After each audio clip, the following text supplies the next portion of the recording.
여야 지도부의 의견도 들어보겠습니다. 권성동 원내대표입니다. 억울하게 죽은 것도 원통한데 그 죽음의 진상에 대해서 조사까지 한다면은 이러한 국가 권력은 존재할 필요가 없는 겁니다. 소설 쓰지 말라, 안보 장사하지 말라는 박지원 전 원장은 거짓을 멈추고 피눈물 흘리는 가족들과 국민 앞에 답해야 한다. 공공의 국정원을 정치로 소환하고 안보 장사를 한 사람이 누구인지 철저한 수사로 실체를 밝혀야 한다. 자, 반면 민주당에서는 오직 복수를 위해 정권을 잡았냐라고 반발하고 있습니다. 민주당입니다. 국정원의 전임 원장들을 고발하도록 하는 자해 행위를 강요하다니 참 잔인한 정권입니다. 윤석열 대통령은 오로지 복수하기 위해 정권을 잡은 것인지 묻지 않을 수 없습니다. 결국 최종 목표는 문재인 전 대통령이라고밖에 볼 수 없습니다. 야, 지금 여야가 이렇게 지금 뜨겁게 서로 공격을 하고 있습니다. 실체적 진실은 엇갈리고 있습니다. 지금 국정원에서는 박 전 원장 등이 첩보를 기반으로 국정원이 청와대 등에 보고하기 위해 생산된 보고서를 강제로 삭제 지시했다라고 국정원에서는 지시하고 있고, 박 전 원장은 그런 사실이 없다라고 소설 쓰고 있다라고 반발하고 있습니다. 여야도 지금 대립하고 있고요. 박승문 변호사님, 경찰에 계셨었잖아요. 마찬가지로 국정원에도 상급 기관의 현 안보 상황에 관련된 긴급 보고를 올립니다. 상상을 좀 하자면 그때 당시 매우 상황이 긴박했어요. 합참과 우리 군에서는 미국 쪽의 정보와 공유하면서 지금 북한에 무슨 일이 벌어지고 있는지를 실시간에 감청을 하고 있었고, 한편에서는 해경에서 막 수색을 활발히 하고 있었어요. 서로 간의 정보 공유가 원활하진 않았어요. 이 모든 정보가 올라가고 국정원을 거쳐서 결국 청와대로 올라갈 텐데, 국정원에는 이 같은 정보들이 다 들어와요, 실시간으로. 그래서 그 국정원의 이제 상황 관리자가 이 정보를 바탕으로 보고서를 쓰기 시작할 겁니다. 청와대에 올리는 1보도 있었을 거고, 2보 보고서, 3보 보고서, 4보, 5보 보고서, 상황에 따라서 쭉 시간별로 보고서가 있었을 텐데, 그 보고서 중에는 국정원이 어느 단계에서는 이게 월북인지 아닌지에 대해서 가능성 등을 판단해서 청와대 등에 보고서를 올렸을 것 같은데, 그 보고서를 보면 알 수 있는 거 아닙니까?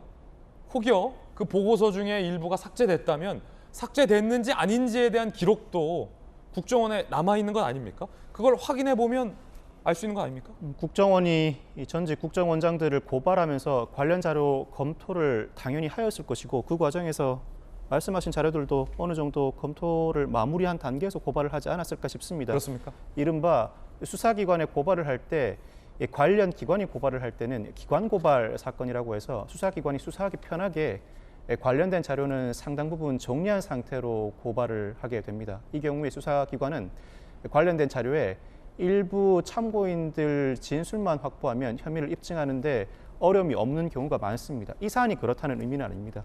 그렇기 때문에 통상적으로 고발을 하기까지 국정원도 나름 자체 정보를 충분히 합리적으로 판단하고 고발을 하였을 가능성이 높아 보입니다.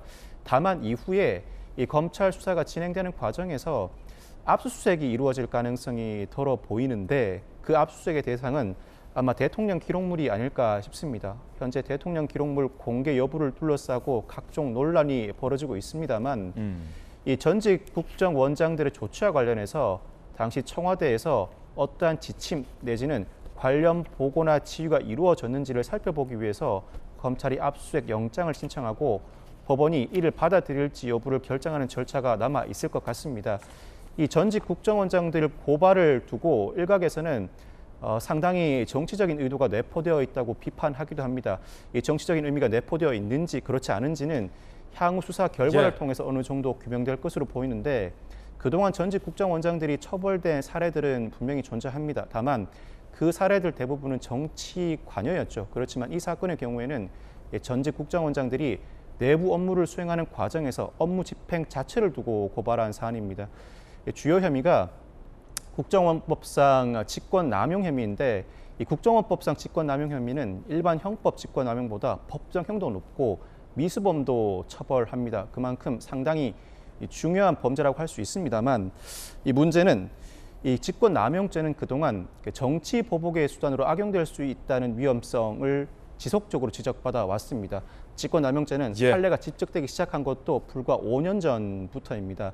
이 문제는 국정원으로부터 고발을 받아서 검찰이 수사를 개시했습니다만 이와 같은 형태의 고발과 수사, 일각에서는 국정원 실세가 윤 대통령이 측근 검사라는 평가도 있습니다.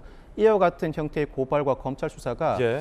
2022년 9월 앞으로 2달 뒤부터는 더 이상 진행할 수가 없습니다. 그때부터는 검찰이 수사를 아. 개시할 수 있는 범위가 부패와 경제에 한정됩니다. 검수완박 때문에 그동안 검사는 6대 범죄에 대해서 예. 수사를 개시할 수 있었는데 이와 같은 직권남용은 공직자 범죄라고 해서 6대 범죄에 포함되어 있었습니다.